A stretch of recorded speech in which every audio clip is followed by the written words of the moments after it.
గత 5 ఏళ్లుగా నిలిచిపోయిన టిడ్కో ఇళ్లకు త్వరలో మహార్దశ తీసుకొస్తామని మండపేట ఎమ్మెల్యే వేగుళ్ల జోగేశ్వరరావు లబ్ధిదారులకు హామీ ఇచ్చారు. అధికారులతో కలిసి టిడ్కో ఇళ్లను పరిశీలించిన ఆయన డ్రైనేజీల నిండా మురుగునీరుతో పాటు సెప్టిక్ ట్యాంకుల నుండి వ్యర్థాలు బయటకు వచ్చి దుర్భరంగా ఉన్న పరిసరాలను గుర్తించి ఆవేదన వ్యక్తం చేశారు.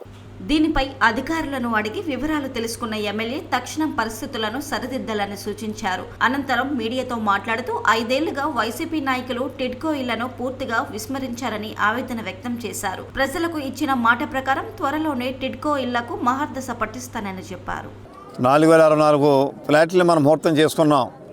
ఆ వేళ ఏదైతే పెండింగ్ ఉందో ఎస్టీపీ అది కూడా ఈవేళ కూడా అవ్వలేదు.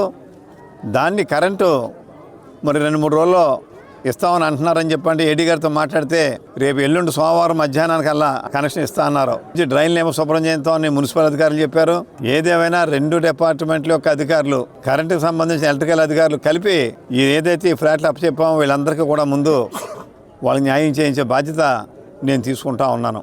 3 నెలల లోపల ఈ ఫ్లాట్లన్నీ కూడా అప్పచెప్తామని చెప్పి మనం చెప్పడం జరిగిందో ఆ మాట కట్టుబడి ఉండి ఖచ్చితంగా 6000 ఫ్లాట్లని కూడా లబ్ధిదారులకు అప్పచెప్పే బాధ్యతని నేను తీసుకుంటున్నానని చెప్పి ఈ సందర్భంగా ఈ టిడ్కో లబ్ధిదారులందరికీ తెలియజేస్తూ, ముఖ్యంగా మరి ఈ 5 సంవత్సరాల నుంచి పడినటువంటి ఇబ్బందుల్ని, పాత ప్రభుత్వం చేసిన తప్పుని మరి నన్ను కూడా క్షమించమని చెప్పి కోరుకుంటూ అతి తొందరలోనే అందరికీ కూడా మంచి రోజులు రాబోతూ ఉన్నాయి.